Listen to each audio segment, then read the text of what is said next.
อันนี้ขึ้นกับเมืองใดแล้วเนี่ยหินบุญแล้ววะอ้าวหินบุญแล้ววะนี่นะโอ้ยนี่เขาออกสายมาพอดีเขาออกสายคำมาพอดีหัวหน้าโครงการเนี่ย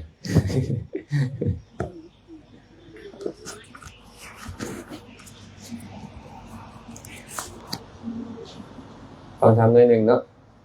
พอเป็นยาขอการกระส่งเด้อขอการครูบาอาจารย์พระสงฆ์สามเณรกล่าวธรรมะเจ้าเล็กหน่อย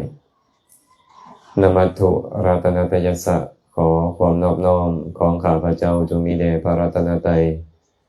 อภิวันทนาน้อมพระจอมไตรอันล้ำค่าพระพุทธาผู้โลกตั้งเป็นองค์แก้วหน่วยปฐมอภิวาทกราบก้มพระธรรมทรงผ่องใสเลิศวิไลงามงดดังสุริแยงพื้น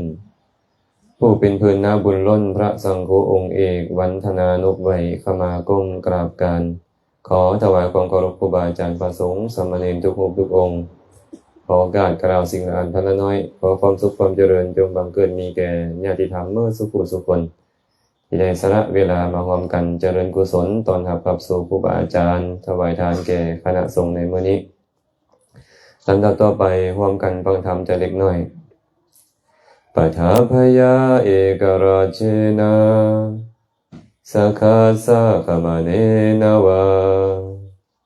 สัพพโลกาธิปัจเจนะโสตาปฏิภลังวารัง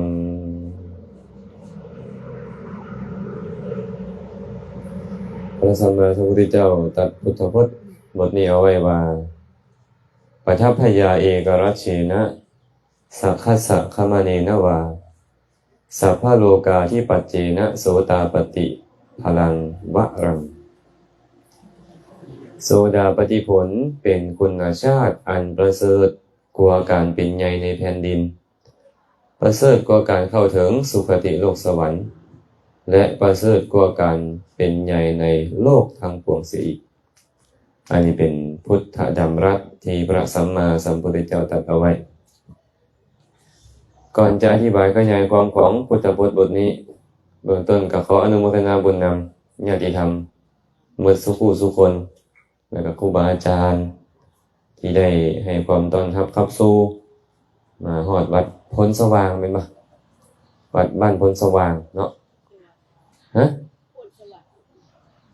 พ้นสวรรค์หรือพ้นสว่างเมืองหินบูนแห่งคำมวลคือเก่าเนาะเพื่อนก็ได้ให้สถานที่พวกเขาได้พากันเฮ็ดกิจกรรมถวายทานเฮ็ดกิจกรรมสั่งภัตตาหารภัตตกิจมื้อนี้ก็ญาติโยมบ้านหาดเนาะญาติโยมบ้านหาดมาเป็นเจ้าภาพถวายข้าวปลาอาหารวันข้าวแก่คณะสงฆ์มื้ออื่นพุ่นแหละเนาะจังสิฮอดบ้านหาดให้มาต้อนเด้อมาต้อนตั้งแต่อยู่สำนักเมืองพี่ย่างไปนำกันเด้ย่างไปนำกัน18กิโลแม่นบ่จากสำนักเมืองไปฮอดบ้านหาดก็ไกลเติบเนาะใช้เวลามื้อนึงในการเดินจาริกไปมื้อนี้พวกเขาก็มาร่วมกันเจริญกุศลเพื่ออีหยังเพื่อประโยชน์อันใดพวกเขาจึงต้องเจริญกุศลธรรมดาแล้วกุศลเป็นธรรมชาติที่ชำระจิตใจให้ใสสะอาดบริสุทธิ์บ่ขุ่นมัวด้วยสังกิเลสทั้งหลายเป็นธรรมชาติที่ใสสะอาดบริสุทธิ์เมื่อมันส่งผลก็จะส่งผลให้เป็นสุขสัตว์ผู้ต้องการความสุขก็เลยมาสั่งสมบุญกุศลเมื่อต้องการความสุขก็มาสั่งสมบุญกุศลกันเพราะกุศลส่งผลเป็นสุขญาติธรรมบ้านหาดต้องการความสุขบ่ต้องการเนาะต้องการความสุขต้องการประโยชน์สุขบ่ว่าจะเป็นประโยชน์โลกนี้ประโยชน์โลกหน้าหรือประโยชน์อย่างยิ่งคือพระนิพพานก็ตามถามว่าการให้ทานนี่มีผลดีแนวใดมีผลดีแนวใดแน่นอนแหละในขณะที่พวกเขากำลังสละใจพวกเขาต้องเกิดความสุขแม่นบ่เวลาพวกเขาได้ให้สิ่งใดสิ่งหนึ่งแก่ผู้รับมันจะมีความสุขความปลื้มปิติยินดีเกิดขึ้น มีความปลื้มปิติยินดีผลของมันก็ต้องวิบากที่เป็นสุขมันก็จะเกิดขึ้นพระสัมมาสัมพุทธเจ้าตรัสอานิสงส์ของการให้ทานไว้5ประการ 1. ผู้ให้ย่อมเป็นที่ฮักของมหาชนผู้ใดก็ฮักผู้ใดก็รู้สึกดีนำผู้ให้ทานอย่าว่าแต่มนุษย์ผู้มีสามัญสำนึกเลยโดยที่สุดแม้แต่สัตว์เดรัจฉานก็ยังรู้สึกดีเวลาเฮาให้เข้าของแก่มันแม่นบ่ฉะนั้นผู้ให้ทานจึงเป็นที่ฮักของมหาชนชื่อว่าได้ดำเนินตามนักปราชญ์บัณฑิตสัตบุรุษทั้งหลายพร้อมสัตบุรุษทั้งหลายบ่ว่าจะเป็นพระพุทธเจ้าก็ตามพระปัจเจกพุทธเจ้าก็ตามพระอริยสาวกทั้งหลายก็ตามดำเนินมาแบบนี้ต้องสั่งสมทานมาแบบนี้เพิ่นเลยบอกว่าผู้ให้ทานชื่อว่าดำเนินตามคำสอนของสัตบุรุษดำเนินตามข้อปฏิบัติของสัตบุรุษกิตติศัพท์ชื่อเสียงของผู้ให้ทานยอมฟุ้งขจรไปผู้ใดกะซากะลือโอ้ยเบิ่งแม่ญาติธรรมบ้านหาดชื่อนี่ชื่อนั่นเห็นบ่เป็นคนยินดีในการแบ่งปันในการให้ทานได้บ่แม่นแต่มนุษย์แม้แต่เทวดาทั้งหลายก็ชื่นชมพรหมก็สรรเสริญบุคคลผู้ให้ทานอยู่บุคคลผู้ให้ทานก็ชื่อเสียงฟุ้งขจรไปแบบนี้และเขาไปสู่สมาคมใดๆเขาจะบ่เก้อเขินเข้าไปบ่ว่าจะเป็นสมาคมของพวกกษัตริย์สมาคมของพวกพราหมณ์พวกกหบดีมหาศาลบ่ว่าจะเป็นสมาคมของสมณะก็ตามเข้าไปแล้วบ่เก้อเขินเพราะเหตุใดเพราะเว้าเรื่องให้เรื่องแบ่งปันค่อยก็ได้ให้ได้แบ่งปันค่อยบ่เก้อบ่เขินเข้าไปคันคนขี้ที่เด้ไปบอนที่หมู่เว้าเรื่องทานเป็นจังได๋เก้อเขินบ่เก้อเขินแน่นอนเห็นบ่เพิ่นเว้าเรื่องทานเรื่องการแบ่งปันมาตัวเองบ่มีก็เก้อเขินพระพุทธเจ้าก็เลยบอกว่านี่แหละอานิสงส์ของการให้ทานอีกข้อหนึ่งเข้าไปสู่สมาคมใดๆก็บ่เก้อเขินอันนี้ได้ในชาติปัจจุบันนะโยมอานิสงส์ของทานได้ในชาติปัจจุบันหลังจากละโลกนี้ไปแล้วยอมเข้าถึงสุคติโลกสวรรค์นำนี่เป็นอานิสงส์ของการให้ทานหลังจากละโลกนี้ไปแล้วฉะนั้นบุคคลผู้ให้ทานผู้แบ่งปันยอมได้อานิสงส์ทั้ง5ประการนี้ในอานิสงส์ทั้ง5ประการนี้มื้อนี้พวกเขาก็เลยต้องการอานิสงส์แม่นบ่ต้องการอานิสงส์แล้วก็มาให้ถามว่าให้ทานแล้วไปสู่โลกหน้าต่อไปแล้วเป็นจังได๋ละผลของมันพระผู้มีพระภาคเจ้าก็บอกว่าเขาไปเกิดในที่ใดๆก็ตามเขาจะมั่งคั่งร่ำรวยมีโภคทรัพย์หลายนี่เป็นอานิสงส์ของทานเนาะแต่ว่าทานนี่นะทานของสัตว์บุรุษก็มีได้ทานของคนพาลก็มีสัตว์บุรุษให้ทานอย่างนึงคนพาลให้ทานอย่างนึงบ่คือกันเนาะสัตว์บุรุษให้ทานแบบใดพระผู้มีพระภาคเจ้าตรัสไว้ในคัมภีร์อังคุตรนิกายปัญจกนิบาตตรัสว่าภิกษุทั้งหลายบุคคลผู้ให้ทานด้วยความขออภัยภิกษุทั้งหลายสัตว์บุรุษให้ทาน5ประการนี้5ประการมีอย่างแน่สัตว์บุรุษให้ทานด้วยความเลื่อมใสให้ทานด้วยความเคารพอ่อนน้อมให้แล้วขออภัยให้ทานตามการอันสมควรให้แล้วบ่เสียดายในภายหลังและให้บ่กระทบตนเองบ่กระทบคนอื่นสัตว์บุรุษให้ทาน5ประการนี้จือกันเด้อญาติธรรมบ้านหาดญาติธรรมดอนรับให้จือสัตว์บุรุษนักปราชญ์บัณฑิตให้ทานด้วยความเคารพขออภัยด้วยความเลื่อมใสก่อนข้อแรกนี่เลื่อมใสศรัทธา2ให้ด้วยความเคารพอ่อนน้อม3ให้ถือกาลเทศะตามเวลาอันสมควร4ให้แล้วบ่เสียดายในภายหลัง5ให้บ่กระทบตนบ่กระทบคนอื่นให้ด้วยความเคารพเลื่อมใสเป็นแนวใดฮู้คุณของผู้รับฮู้คุณของพระรัตนตรัยเอิ้นว่าให้ด้วยความเลื่อมใสหลายๆคนให้ทานบ่ค่อยให้ด้วยความเลื่อมใสเนาะบ่ค่อยให้ด้วยความเลื่อมใส ไปตามขบวนนะบางเทื่อไปวัดไปวัดใดวัดนั่นไปบ่ได้ฮู้คนนี้หยังเลยแต่ก็ไปให้บ่ให้อาตมาตนเป็นคฤหัสถ์คือกันเด้ไปวัดบ่มื้ออื่นน่ะไปตักบาตรไปมื้อกำแต่บ่ได้มีความเลื่อมใสอิหยังบ่ได้ฮู้คุณพระรัตนตรัยในตอนนั้นความเลื่อมใสมันก็บ่มีจะบอกว่าบ่มีเลยบอกก็บ่แม่นก็เลื่อมใสครูบาอาจารย์น้อยนึงอยู่แต่มันบ่ได้ฮู้คุณพระรัตนตรัยแท้นะมันก็เลยไปตามขบวนพระพุทธเจ้าบอกว่าภิกขุทั้งหลายบุคคลให้ทานด้วยความเคารพเลื่อมใสขออภัยให้ทานด้วยความเลื่อมใสศรัทธาเขาก็ไปเกิดในสถานที่ใดก็ตามเมื่อทานนั้นส่งผลจะมั่งคั่งร่ำรวยมีโภคทรัพย์หลายและเขาจะเป็นคนมีผิวพรรณวรรณะผ่องใสงดงามพร้อมบ่ต้องไปหาคลินิกเกาหลีให้มันยาก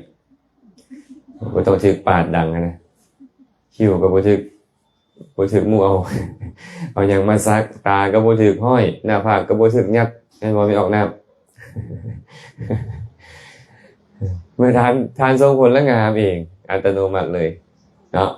การสร้างพวกเราควรเฮ็ดด้วยความศรัทธาผู้คุณของพระรัตนตรัยเลยเห็นภิกขุทั้งหลายบุคคลให้ทานด้วยความเคารพอ่อนน้อมเขาจะไปเกิดในที่ใดก็ตามเมื่อทานนั้นทรงผลเขาจะมั่งคั่งร่ำรวยมีโภคทรัพย์หลายและบริวารชนของเขาบ่ว่าจะเป็นบุตรภรรยาทาสกรรมกรคนหับไส้จะเงียงหูลงฟังเขาด้วยความเคารพนี่เป็นอานิสงส์ของการให้ด้วยความเคารพเวลาให้ทานเฮ็ดแบบใดญาติโยมยกใส่เก้าเท่าใส่หัวบ่ว่าเฮาเฮ็ดด้วยความเคารพต่อของทานนำเคารพต่อผู้รับทานของเฮานำเห็นบ่ผู้เฒ่าผู้แก่พาเฮ็ดเวลาจะให้ทานถอดหมวกบ่ถอดหมวกลดคันห่มปลดเกิบแม่นบ่นางตะหมอบตอบขาลงยกใส่เก้าเท่าใส่หัวแม่นบ่บางทีเฮากราบผู้ที่เฮาจะให้ก่อนแล้วค่อยให้นี่ว่าให้ทานด้วยความเคารพอ่อนน้อมไปเกิดในที่ใดๆก็ตามเวลามันส่งผลจะมั่งคั่งร่ำรวยมีโภคทรัพย์หลายเว้าอีหยังกับไผเขาก็เงียงหูลงฟังบ่โต้บ่เถียงเบิ่งเนาะลูกหลานของบางคนเนาะเว้ายากแม่นบ่ไอ้จั่วน้อยนี่ก็บ่ธรรมดานี่จั่วเอียนน้อยบ่จั่วมหาไสนี่ก็บ่ง่ายนี่เว้ายากเด้เนี่ยจั่วยังก็จั่วน้อยๆกันหมู่นี่กิมซุงเนี่ยแสดงว่าครูบาอาจารย์เฮาให้ทานมาบ่ได้ให้ทานมาด้วยความเคารพกันมีลูกเต้าศิษย์เฮียนมาก็ว่ายากเว้าขึ้นนิดนึงเขาเที่ยงแล้วน่าฮักว่าแบบนี้ไม่ออกว่าบ่น่าฮักเนาะเป็นตาให้ไปอยู่ไสดีนะอัปเปหิบ่อัปเปหิเนาะเพิ่นเว้าแบบนี้เด้อจื่อเด้อบ่ออกทายครับเพิ่นบอกว่ามือที่ติดอุจจาระมือที่เปื้อนอุจจาระหั่นนะจะตัดมันทิ่มเลยบ่ลูกเต้าที่บ่ดีก็สิตัดเข้าทิ่มเลยหวะเพิ่นว่าลูกเต้าก็เหมือนมือเนาะมือเปื้อนอุจจาระทรงกินเหม็นบ่เฮ็ดจังได๋ล่ะจะตัดมันทิ่มบ่หรือจะล้างเอาล้างเนาะล้างซวยเอาแต่บางทีล้างซวยมันก็ยังเหม็นอยู่เฮ็ดจังได๋ดีแฟบเนาะแฟบสบู่มันเจอแฟบสบู่ก็ยังบ่ไหวอยู่เด้ต้องแปรงขัดครูบาอาจารย์เจอกันเด้บางเทื่อนี่หูต้องยืดในหูไอ้จั่วกันต้องยืดออกมายาวๆนิดนึงดึงหูแต่บ่ให้จังซั่นเราต้องควรที่จะเอาธรรมะวินัยมาเว้าแต่บางคนนี่โอ้ยากอยู่ได้ยากอยู่ลูกหลานของบางคนคือกันเนาะบางทีก็เว้ายากแม่นบ่แม่นสลัดแต่เฮาก็ต้องยอมรับตัวเองว่าเฮาให้ทานเฮาเฮ็ดด้วยความบ่เคารพเฮามักแบบนี้อีกบ่ในอนาคตเนี่ยคันบ่มักแบบนี้อีกนับตั้งแต่มื้อนี้เป็นต้นไปเฮาจะให้ทานด้วยความเคารพบางคนรวยแต่ว่าลูกเต้าบ่เชื่อถ้อยบ่ฟังคำทุกเสียชื่อเสียเสียงก็ย้อนลูกเสียยศถาบรรดาศักดิ์ก็ย้อนลูกเสียลาภสักการะก็ย้อนลูกทุกอยู่ก็ย้อนลูกทั้งๆที่ตัวเองมีเงินมีทองมียศถาบรรดาศักดิ์ต้องยอมรับว่าเฮาให้ทานด้วยความบ่เคารพบ่อ่อนน้อมเด้อพี่น้องปัญหาเด้อต้องเฮ็ดอะไรบัดเนี่ยเคารพอ่อนน้อมอาจารย์ต้องปลดเกือบใส่บาตรบ่ บ่ปลดเกือบใส่บาตรได้บ่การแสดงความเคารพเจ้าเฮ็ดแนวใดก็เฮ็ดแสดงความเคารพนะเนาะครูบาอาจารย์เพิ่นปลดเพิ่นอยู่บนตามก่อนเจ้าสมมุติเจ้าอยากเคารพเพิ่นนี่เจ้าควรเฮ็ดแนวใดอันนี้ไปพิจารณาเอานะพิจารณาเอาอาตมานี่ถูกสอนมาแต่น้อยแบบนี้ว่า3บาให้มอบ3ศอกให้ขานอย่าเหยียบเงาพระเจ้าพระสงฆ์บ่ให้เหยียบเงาพระเจ้าพระสงฆ์ไอ้ครูบาอาจารย์เฮาคือกันเด้เวลาเข้าใกล้พระเถระเนี่ยต้องก้มต้องหมอบไปได้ไอ้จั่วโดยเฉพาะไอ้จั่วน้อยเข้าใกล้พระก็ต้องก้มต้องหมอบไม่ออกคือกันเนาะต้องก้มต้องหมอบไปอย่าเหยียบเงาเพิ่นมีหมวกก็ถอดหมวกซะก่อนอยู่ใกล้เพิ่นหั่นน่ะมีขนมก็ลดขนมมีเกิบก็ปลดเกิบอาตมาถึงสอนมาแต่น้อยๆพุ่นเด้โอ้แสดงว่าคนเขาเจ้าฮู้ธรรมะอยู่เด้สมัยก่อนนั่นน่ะฮู้ความเคารพอ่อนน้อมต่อผู้ใหญ่นะบ่แข็งกระด้างอันแข็งกระด้างแล้วก็มีแต่คนสั่งเกิดมาชาติใดก็เกิดในตระกูลต่ำต้อยต้องรับจ้างเลี้ยงงัวพุ่นแหละขอทานพุ่นแหละพอเกิดมาจะเป็นแบบนั้นหากเจ้าบ่เฮ็ดความเคารพต่อผู้ใหญ่อันนี้เอิ้นว่าให้ทานด้วยความเคารพเนาะบุคคลให้ทานด้วยความเคารพจะเป็นแบบนี้พระพุทธเจ้าตรัสต่อไปว่าภิกษุทั้งหลายบุคคลให้ทานตามกาลอันสมควรเขาจะไปเกิดในที่ใดก็ตามเมื่อทานนั้นทรงผลเขาจะมั่งคั่งร่ำรวยมีโภคทรัพย์หลายและเขาต้องการสิ่งใดๆจากผู้ใดก็ตามจะได้สิ่งนั้นๆตามกาลอันสมควรคือกันอยากได้อีกอย่างใดอย่างหนึ่งก็ปรากฏว่ามีคนพักใส่เข้ามาหารถให้ได้รถแต่บางคนโอ้ยอยากเอาที่เอาว่าแม่นบ่อยากได้โครงการใดโครงการหนึ่งตายเซ็นแล้วเซ็นอีกกันเซ็นก็บ่ผ่านจักเทื่อไปเซ็นผู้นั้นมาก็บ่ผ่านไปเซ็นผู้นี้มาก็บ่ผ่านไปแก้มาใหม่ก็บ่ผ่านอยู่น่ะแต่บางคนได้แม่สลัดเอาล่ะเอ้ยเอาโครงการนี้ไปเฮ็ดเด้อพุ่นกำไรไปแล้ว50ตื้อเป็นหยังคือบ่คือกันคนเฮานี่เอาก็เจ้าให้ทานมาเจ้าให้บ่ถูกการยามแลงแล้วเอาไก่ต้มไปให้ครูบาอาจารย์ถูกการบ่แบบเนี้ยแม่ใหญ่บรรหัดบ่ถูกเวลาเนาะอ้าวตอนเช้าแม่ต้มไก่ไปก็ตอนเช้าตอนบ่ายนี่ล่ะคนเป็นน้ำปานะคนเป็นเภสัชตอนแลงคนเป็นข้าวตอกดอกไม้ของหอมเป็นต้นก็ให้ทานให้ถูกการแม่นบ่ตอนนี้เพิ่นลำบากอีหยังให้สิ่งนั้นนั่นก็เอิ้นว่าถูกการเพิ่นเป็นแขกมาถึงบ่เพิ่นเป็นผู้เตรียมจะเดินทางบ่เพิ่นเป็นคนป่วยไข้บ่หรือว่าเวลาเขาเนี่ยมากแพงบ่เข้าใหม่มากไม่ออกดอกออกผลมาแล้วได้ถวายผู้มีศีลบ่นี่เอิ้นว่าให้ทานตามกันคันให้ถูกการแบบนี้นะเกิดมาในภพชาติใดต้องการสิ่งใดๆก็จะได้ตามปรารถนาเนาะบุคคลใดให้ทานแล้วบ่เสียดายในภายหลังเมื่อทานนั้นทรงผลเขาจะมั่งคั่งร่ำรวยมีโภคทรัพย์หลายและเขาจะยินดีในการบริโภคใช้สอยโภคทรัพย์นั้นยิ่งขึ้นไปพร้อมบางคนรวยแล้วบ่พอเสื้อผ้าอาภรณ์ก็ใส่แต่พื้นงามๆรถราพาหนะใส่แต่คันดีๆเข้าป่าอาหารก็บริโภคแต่แนวที่มันดีๆเท่านั้นเลยอันนี้เพราะเหตุใดนี่นะเขาให้ทานและเขาบ่เสียดายในภายหลังแต่บางคนบ่แม่นมั่งคั่งร่ำรวยอยู่แต่ว่าเสื้อก็เก่ารถก็คันเก่าอาหารก็กินแต่แนวบ่ดีหั่นทั้งที่มีความสามารถในการที่จัดหาสิ่งเหล่านั้นมาบริโภคใช้สอยแต่เขาบ่ยินดีย้อนหยังให้ทานแล้วเสียดายในภายหลังระวังเด้ตอนที่ให้นี่ใจดีอยู่เด้บาทให้ไปแล้วโอ้ยเนาะเสียดายเด้แท้ข่อยก็บ่ให้กันฮู้ว่าเป็นแนวนี้เอาตำแจ่วหน่อไม้ส้มไปถวายเนี่ยครูตำใส่ปลาบักคักบักแซ่บๆเนี่ยครูบ่สันเพิ่นก็เป็นนางซ้อมเนี่ยครูสันแน่สันให้เด้เพิ่นเนี่ยครูก็เป็นโรคกระเพาะไม่ออกกับหน่อไม้ส้มเฮ็ดจังได๋ล่ะเนี่ยกินได้บ่มันกินบ่ได้เพิ่นก็บ่ได้สันเนาะเครียดอุตส่าห์ตื่นแต่ดึกลุกแต่เช้าเฮ็ดมาให้ก็บ่สันให้เด้เพิ่นว่าเป็นบ่พี่น้องบ้านหาด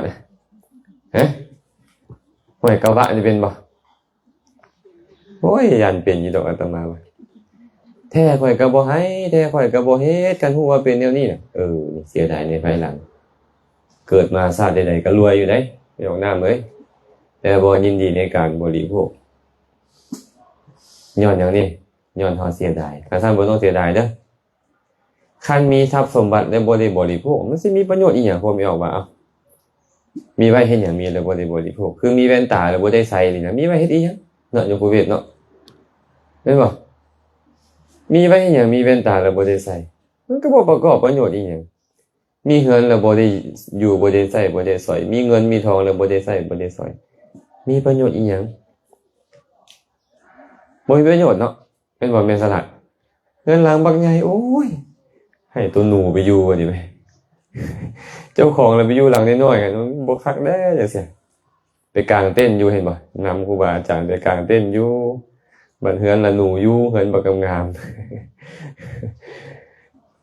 บ่แม่นเพิ่นบ่อยากอยู่อันนี้เพิ่นมาเจริญกุศลเนาะแต่หมายถึงว่าคนใดก็ตามมีทรัพย์สมบัติแล้วบ่ได้ใช้สอยบ่มักบ่ยินดีในการใช้สอย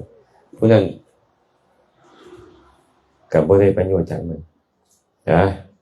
ข้อสุดท้ายนี่ล่ะพระพุทธเจ้าบอกว่า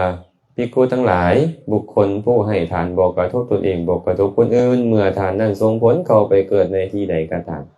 เขาจะเป็นคนมั่งคั่งร่ำรวยมีโภคทรัพย์หลายและทรัพย์สมบัติของเขาจะบ่พินาศไปเพราะไฟเพราะน้ำเพราะโจรเพราะพระราชาและเพราะทายาทผู้บ่เป็นที่ฮักนี่เป็นอานิสงส์ของการให้ทานบ่กระทบตนเองกระทบคนอื่นบ่ได้ไปฆ่าไผมาให้ทานบ่ได้เบียดเบียนไผมาให้ทานบ่ได้ลักขโมยฉ้อโกงผู้ใดมาให้ทาน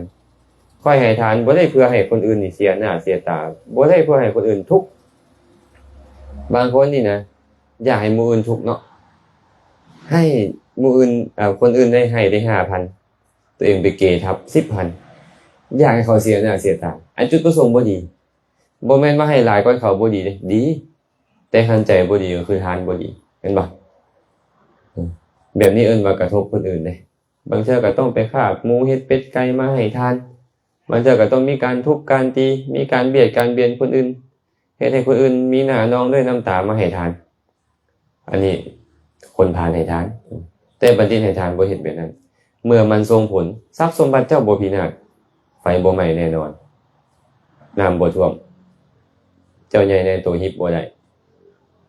โจรลักขโมยบ่ได้ทายาทผู้บ่เป็นที่ฮักล่างผ่านบ่ได้อันนี้เฮาให้ทานมาดีแต่คันเฮาให้ทานมาบ่ดีก็ต้องยอมรับอีกแหละโอ้ยมีทรัพย์ก็พินาศไปเป็นธรรมดาเด้อเนาะนี่เอิ้นว่าสัตว์บุรุษให้ทานชื่อว่านี่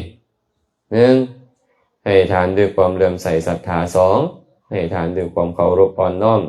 3ให้ทานตามการอันสมควร4ให้ทานแล้วบ่เสียดายในภายหลัง5ให้ทานบ่กระทบตนเองบ่กระทบคนอื่นนี่เอิ้นว่าสัตว์บุรุษให้ทานเมื่อให้ทานแบบนี้เกิดมาชาติภพใดๆก็จะมั่งคั่งร่ำรวยมีโภคทรัพย์หลายสบายบ่บัดเนี่ยสบายเป็นคนกับคนงามบริวารกับเคารพอ่อนน้อมต้องการสิ่งใดๆก็ได้ตามปรารถนาทรัพย์สมบัติของตนเองก็ยินดีในการบริโภคและทรัพย์สมบัติบ่พินาศดีบ่แบบเนี้ยดีบ่ดีหรือบ่ดีดีคนเฮ็ดหรือบ่คนเฮ็ดคันซั่นแต่มื้อนี้ไปเฮาจะให้ทานด้วยความเคารพอ่อนน้อมแต่ว่าให้ทานเกิดมาชาติใดๆร่ำรวยแล้วมีโอกาสป่วยไข้บ่เป็นมะเร็งเต้านมได้บ่พวกเขานี่เป็นมะเร็งลำไส้ได้บ่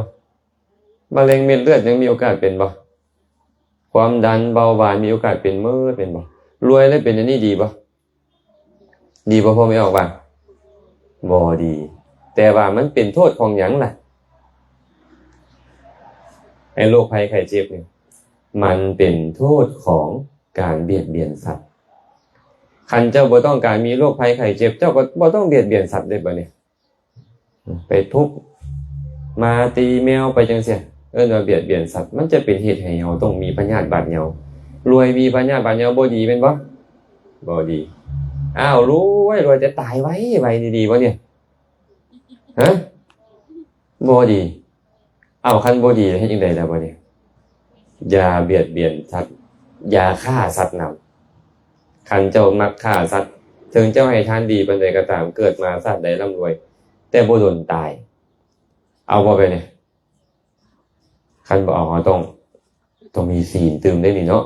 ต้องมีศีลตื่มแสดงว่ารวยแล้วก็ยังทุกข์อยู่เห็นบ่เฒ่าแก่บ่รวยแล้วเนี่ยเฒ่าบ่เนี่ย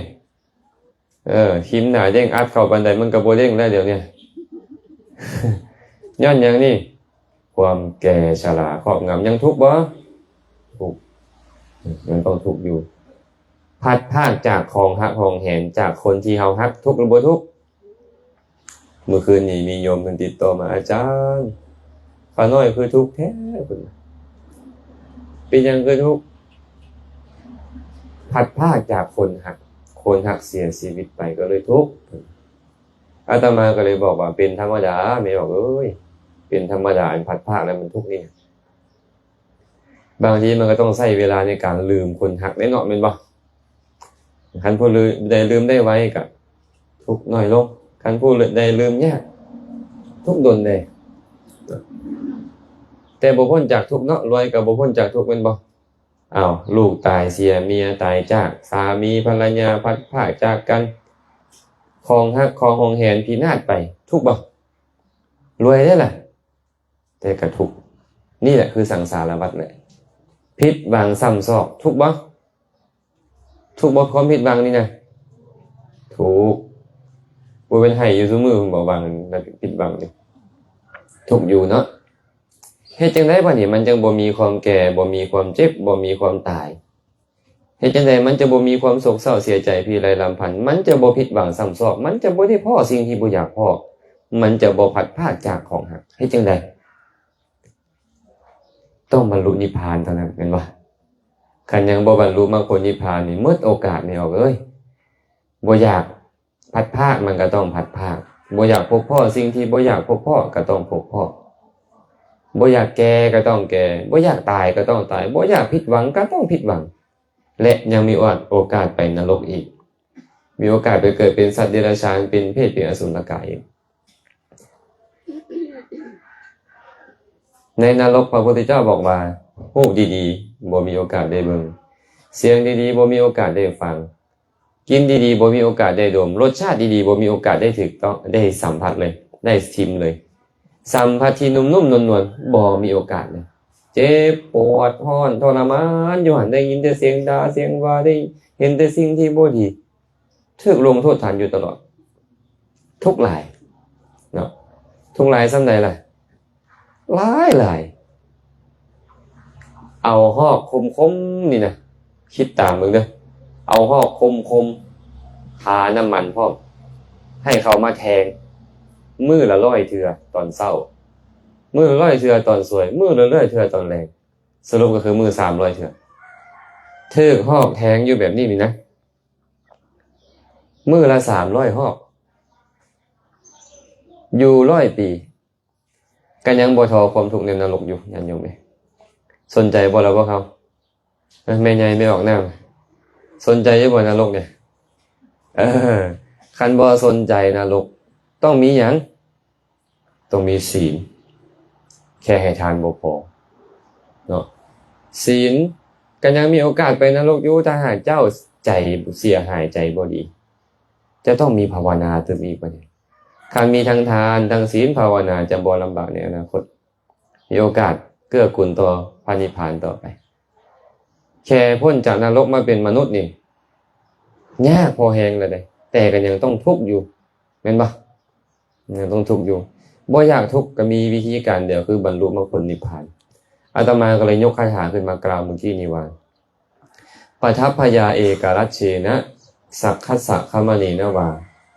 สัพพโลกาที่ปัจเจนะโสตาปฏิพลังวลังเป็นความจริงว่าโสดาปฏิผลเป็นคุณชาติอันประเสริฐกลัวความเป็นใหญ่ในแผ่นดินประเสริฐกลัวการเข้าถึงสุคติโลกสวรรค์ประเสริฐกลัวการเป็นใหญ่ในโลกทั้งปวงพระพุทธเจ้าบอกแบบนี้เนาะ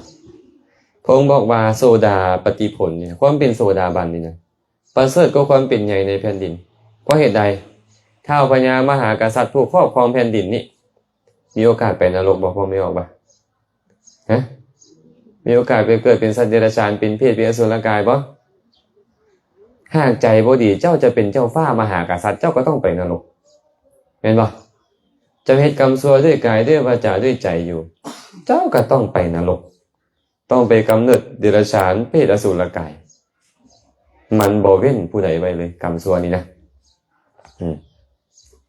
ท้าวพญามหากษัตริย์ก็ยังต้องตกนรกอยู่แต่บรรลุโสดาบันแล้วไปนรกบ่มีทางอีกแล้วบ่ไปเกิดเป็นสัตว์เดรัจฉานแล้วบ่ไปเป็นเพศบ่ไปเป็นอสุรกายแล้วคันโสดาบันมันเกิดขึ้นบางคนเฮ็ดบุญแล้วไปเกิดในสวรรค์ไปเกิดเป็นเทวดาสัญจาตุมก็9ล้านปีแล้วดาวดึงส์ก็36ล้านปียามา144ล้านปีดุสิต576ล้านปีนิมมานรดี 2,304 ล้านปีปารณิม 9,216 ล้านปีโดนบ่มีไงบ้านหักสิอยู่อีกจักปี10หรือ20มันฮอด10ฮอด20ก็จะเป็นบ่ดีแล้วเนาะอันยายมันบ่ฮอดนี่นะเดี๋ยวเนี่ยแถมเป็นมะเร็งตืมอีก3ความดันมาหาบัดนี้เนาะกระเพาะมาสู้อีกโรคเก้าตามมาอีกสบายกว่าอีก10ปี20ปีเนี่ยทุกเนาะทุกแต่ไปเกิดในสวรรค์นี่เนี่ย 9,216 ล้านปีมีแต่อายุวรรณะสุขที่เป็นทิพย์ทั้งหมดอธิปไตยรูปเสียงกลิ่นรสสัมผัสเป็นทิพย์ทั้งหมดดีกว่าบ่ดีกว่าเนาะแต่ยังตายบ่ยังตายอยู่เทวดาใจบ่ดีตกนรกได้บ่ตกนรกได้คือเก่าแต่โสดาบันบ่ตกนรกแล้วบ่ไปกำเนิดเดรัจฉานเพศอสุรกายเนี่ยความเป็นโสดาบันจึงประเสริฐกว่าการเข้าถึงสุคติโลกสวรรค์เสียอีกเพราะป้องกันอบายงานโยมไหมป้องกันอบายพระองค์ตรัสอีกว่าสัพพะโลกาที่ปัจเจนะประเสริฐกลัวความเป็นใหญ่ในโลกถ้ามหาพรหมนี่เป็นใหญ่ในโลกทั้งหมดเลยแต่ว่าถ้ามหาพรหมยังมีโอกาสตายและมาเกิดเป็นมนุษย์มาเกิดเป็นเทวดาหลังจากนั้นก็ยังมีโอกาสเข้าถึงอบายทุกขติวินิบาตนรกอยู่พรหมนี่หลังจากตายมาแล้วเขาบ่ไปอบายก็จริงเขาบ่ไปอบายเลยได้พรหมนี่นะมาเกิดเป็นมนุษย์ได้เป็นเทวดาได้แต่ยังมีโอกาสหลังจากเป็นมนุษย์เป็นเทวดาแล้วยังมีโอกาสเข้าถึงนรกคือเก่าอยู่ยังมีโอกาสไปเกิดเป็นสัตว์เดรัจฉานเป็นเพศเป็นอสุรกายอย่างทุกข์ทรมานอยู่ความเป็นพระโสดาบันบ่เป็นอย่างนั้นแล้วเพิ่นเลยบอกว่าความเป็นโสดาบันประเสริฐกว่าความเป็นใหญ่ในแผ่นดินทั้งหมดประเสริฐกว่าความเข้าถึงสุคติโลกสวรรค์ประเสริฐกว่าการเป็นใหญ่ในโลกทั้งสิ้นเลย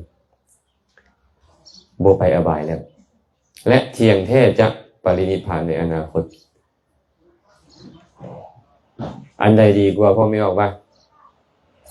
เฮาปฏิบัติธรรมช่วงชีวิตที่เฮาเหลืออยู่นี่นะบ่แน่เด้เฮาอาจจะมีโอกาสบรรลุเป็นโสดาบันในชีวิตที่เหลืออยู่นี่บ่กี่ปีนี้ถึงแม้นว่าชาตินี้ยังบ่มีโอกาสแต่เฮาปฏิบัติธรรมอยู่ฟังธรรมอยู่เนืองๆตายไปแล้วไปเกิดในสวรรค์ฟังธรรมอยู่สวรรค์แล้วบรรลุมรรคผลนิพพานก็บ่ต้องมาเกิดในอบายทุกขติวินิบาตอีกดีกว่าบ่พ่อเฮาคิดว่าคันดีก็ต้องเฮ็ดได้เนาะอย่าไปเห็นแก่ทรัพย์สมบัติที่เฮ็ดให้เรามีสุขเล็กน้อยบ่โดนเฮาก็จากมันแล้วยศถาบรรดาศักดิ์นี่ล่อลวงเฮาซื่อๆได้เป็นเพื่อเดียว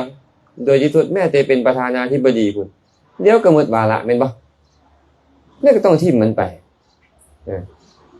มันเป็นตัวล่อให้เฮาออกจากศีลออกจากธรรมได้หากเฮาใส่ใจบ่เป็นถ้าซะพวกเฮาก็เลยต้องมาคำนึงเอาเด้เจ้าได้ยศได้ตำแหน่งได้ลาภได้สรรเสริญเพียงเวลา10-20ปีแต่เจ้าต้องไปนรกอีกหลายล้านปีหลายร้อยล้านปีกับเจ้าตั้งใจรักษาศีลปฏิบัติธรรมฟังธรรมบ่กี่ปีโอกาสไปสวรรค์เจ้ามีโอกาสบรรลุมรรคผลนิพพานเจ้ามีและเจ้าจะบ่เข้าถึงอบายอีกอันใดดีกว่าพ่อไม่เอาบ่ให้สังสาเอาเด้อบัดนี้เด้อให้สังสาเอาบ่แม่นว่าให้พวกเฮาทิ่มเด้เฮ็ดแต่โดยอุบายที่พวกเขาจะบ่เกื้อกลัวด้วยอกุศลเฮ็ดเวียกเฮ็ดงานรับราชการก็ตามทำมาค้าขายก็ตามเฮ็ดอย่างใดอย่างหนึ่งก็ตามให้เฮ็ด ตามกำลังความสามารถแต่อย่าให้เขาเกือบกลัวด้วยอกุศลเนาะเฮ็ดแล้วสามารถเจริญกุศลได้รักษาศีลได้ปฏิบัติธรรมฟังธรรมได้ตามความสามารถของแต่ละคนคนเฮ็ดแบบนั้นได้สุขน้อยเดียวทุกยาวนานนี่บ่เป็นตาเสี่ยงเนาะสุขน้อยเดียวนึงในโลกอันนี้เบิดเดียวก็เบิดแล้วบ่ฮอด100 ปีแม่นบ่แต่ว่าคันเฮ็ดบ่ดีล่ะทุกยาวนานคือในนรกกับเดรัจฉานเปรตอสุรกายตรงกันข้ามนี่ล่ะอดทนทุกข์อยู่เฮ็ดกุศลนี่บางเทื่อมันต้องลำบากเนาะคือมานั่งฟังธรรมเนี่ยเจ็บขาบ่บางเทื่อเจ็บขาเนาะบางเทื่อหิวเข้าก็ต้องได้อดทนฟังแล้วครูบาอาจารย์ไอ้ตัวไอ้เนี่ยนี่ย่างนี่เจ็บตีนบ่พอไม่ออกว่ะบ่ต้องตอบก็ได้ดอกเนาะเมื่อยบ่โอ้ยบ่เมื่อยจังได๋ก็เบิ่งครูบาอาจารย์คอหักอยู่นี่แต่มันเมื่อยหั่นทางเจ็บทางปวดทางเมื่อยเด้ทุกข์บ่ทุกข์แต่ว่าเนี่ยมันจะประสบสุขยาวนานในอนาคตนั่นก็เลยต้องแลกฝึกหัดขัดเกลาจิตใจตัวเองแล้วก็เฮ็ดให้คนอื่นอยู่ในสถานที่ที่เพิ่นไปฮอดได้ประโยชน์สุขนำได้ถวายทานบ่ได้กราบไหว้บ่ได้ฟังธรรมให้ได้ประโยชน์ตนเองพร้อมประโยชน์ทานพร้อมทุกบึดเดียวแต่สุขยาวนานอันเนี้ยก็ควรเฮ็ดน่ะควรเฮ็ดนักปราชญ์บัณฑิตก็ควรเฮ็ดเอาเนาะฉะนั้นเนาะอย่าลืมเด้อโซดาปฏิผลเท่านั้นประเสริฐกว่าความเป็นใหญ่ในแผ่นดินประเสริฐก็การเข้าถึงสุคติโลกสวรรค์เป็นเทวดาอยู่สวรรค์ชั้นฟ้าประเสริฐก็ความเป็นใหญ่ในโลกอย่างอื่นบ่ประเสริฐเท่าโซดาบันต้องเฮ็ดคุณธรรมคือความเป็นโสดาบันให้เกิดขึ้นให้ไวที่สุดไวส่ำใดละอาจารย์เหมือนกับบุคคลผู้ที่ไฟไหม้ถึงศีรษะหรือไฟไหม้อยู่ผ้านี่ต้องเฝ้าดับไฟให้ไวที่สุดแม้สันใดความเป็นโสดาบันความรู้แจ้งอริยสัจสี่คนก็ต้องเฝ้าเฮ็ดให้ไวฉันนั่นคือกันคันไฟไหม้ผมเฮาอยู่นี่เฮาสิไปเที่ยวกันบ่ไปฮันนีมูนกันบ่หรือว่าแนวใดดีปาร์ตี้ให้แล้วก็จังดับบ่ต้องเฝ้าดับแม่นบ่ไฟไหม้อยู่เสื้อผ้าเฮาเฮ็ดได้ก่อนไปนั่งจิบไวน์แซ่บๆจักชั่วโมงกันบ่ได้แล้วเนาะมันไหม้บ่ได้นี่คือกันแหละบ่ฮู้ว่าจะตายตอนใดนี่นะอริยสัจสี่ก็บ่คันกระทำให้แจ้งโอกาสไปอบายยัง 99.99% ก็ต้องเฝ้าเจริญกุศลให้บรรลุโสดาบันให้ไวที่สุดถึงแม้นบ่คันบรรลุฌานนี่ก็ต้องเฮ็ดให้ดีที่สุดนะเฮ็ดให้ดีที่สุดอันนี้ก็ขอฝากญาติโยมเอาไว้เนาะการให้ทานเป็นสิ่งที่ดีแล้วเป็นเหตุให้เข้าถึงสุคติโลกสวรรค์เป็นเหตุให้มั่งคั่งร่ำรวยแล้วแต่ว่าตราบใดก็ตามโสดาปฏิมรรคโสดาปฏิผลยังบ่เกิดขึ้นนรกกรรมเดรัจฉานเทศอสุรกายก็เปิดประตูรับเฮาอยู่ตลอดเวลาเลยมันยังเสี่ยงต่อความทุกข์ในอบายก็ขอฝากญาติโยมเอาไว้แบบนี้ว่าให้พากันพอกบุญกุศลให้หลายที่สุดในชีวิตอันเหลืออยู่น้อยๆของเฮานี่จะได้บ่กินแหน่งแข็งใจในภายหลังว่าโอ้ยข่อยยังมีเหือแฮงมีกำลังมีเงินมีทองมีข้าวน้ำซ้ำปลาข่อยคือบ่เฮ็ดกุศลบ่ถวายทานบ่รักษาศีลบ่ภาวนาเสียดายเด้มื้อใดข่อยจะกลับไปเป็นมนุษย์อีกนี่ยากแล้วว่านะเฮาได้เป็นมนุษย์แล้วอวัยวะสมบูรณ์การดำเนินชีวิตก็พอเป็นไปได้ได้พบพ่อพุทธศาสนามีครูบาอาจารย์ยังนำธรรมะมาบอกมากล่าวอยู่ไกลเฮาเฝ้าคนคอยเจริญกุศลให้หลายที่สุดเนาะอะไรเนาะก็ควรจะพอสมควรขอจบการกล่าวธรรมลงเพียงเท่านี้อนุโมทนาบุญนำพี่น้องบ้านหาดแล้วก็ครอบครัวยอกน้ำเนาะพร้อมด้วยโยมพ่อโยมแม่ลูกสาวพามาเนาะแล้วก็ญาติธรรมเมื่อสุคนที่ได้สาระอาหารหวานข้าวสละเวลามาอุปถากพระเจ้าประสงค์ในครั้งนี้ก็ขอให้กุศลคุณงามความดีนี้จงเป็นปัจจัยอำนวยไว้ใส่ให้ทุกคนทุกท่านจงได้ประสบพบเจอแต่ความสุขปราศจากทุกข์ทั้งปวงปรารถนาสิ่งหนึ่งประการใดอันเป็นไปในทางที่ชอบประกอบด้วยธรรมแล้วก็ขอให้ความปรารถนาของทุกคนทุกท่านจงสำเร็จโดยทั่วกันเชิญ